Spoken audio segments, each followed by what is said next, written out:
శ్రీగురుభ్యో నమ. శ్రీమాత్రే నమ. శ్రీచక్ర జ్యోతిష్యాలయానికి స్వాగతం.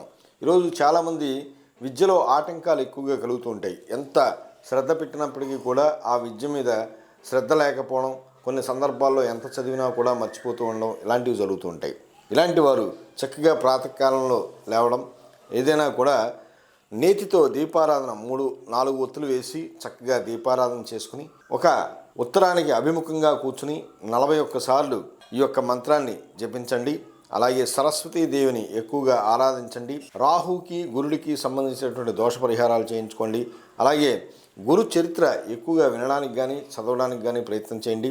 ఓం హ్రాం హ్రీం సహ సరస్వత్యే నమః అనే మంత్రాన్ని చదువుకోండి. ఇలా ఈ మంత్రం చదువుతున్నంతసేపు గురువుని కానీ ఒక బ్రాహ్మణుని కానీ మనస్సులోను ఉద్దేశించుకుని గురువు ఉపదేశం పొందినట్టుగా భావిస్తూ ప్రతిరోజు కూడా ఈ మంత్రం చదువుతూ కూడా పాలలో కొద్దిగా నీళ్లు కలిపి దాన్ని సరస్వతీదేవి ప్రతిమ ఉంటే కనుక ఫోటో కానీ దానికి నివేదన చేయండి. చక్కగా ఆ పాలని కొద్దిగా మీరు తీసుకోవడం ప్రతిరోజు జరగాలి.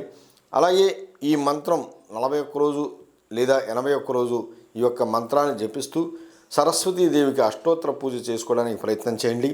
అలాగే ఈ యొక్క 41 రోజు 81 రోజుల్లో మీరు తీసుకునేటటువంటి నిర్ణయాన్ని బట్టి ప్రతిరోజు కూడా మొక్కలకు నీళ్లు పోయడం, అలాగే గోవులకి నీళ్లు అందించడం, అలాగే బిచ్చగాళ్ళకి కొంచెం తినడానికి ఏదైనా ఆహార పదార్థాలను అందించడం వల్ల, లేదా వస్త్రాలు లేనటువంటి వాళ్ళకి వస్త్రదానం చేయడం వల్ల మీ విద్యలో ఆటంకాలు తొలగిపోయి చక్కగా ఉన్నతమైనటువంటి విద్యకి ముందుకు వెళ్ళేటటువంటి అవకాశం ఉంది.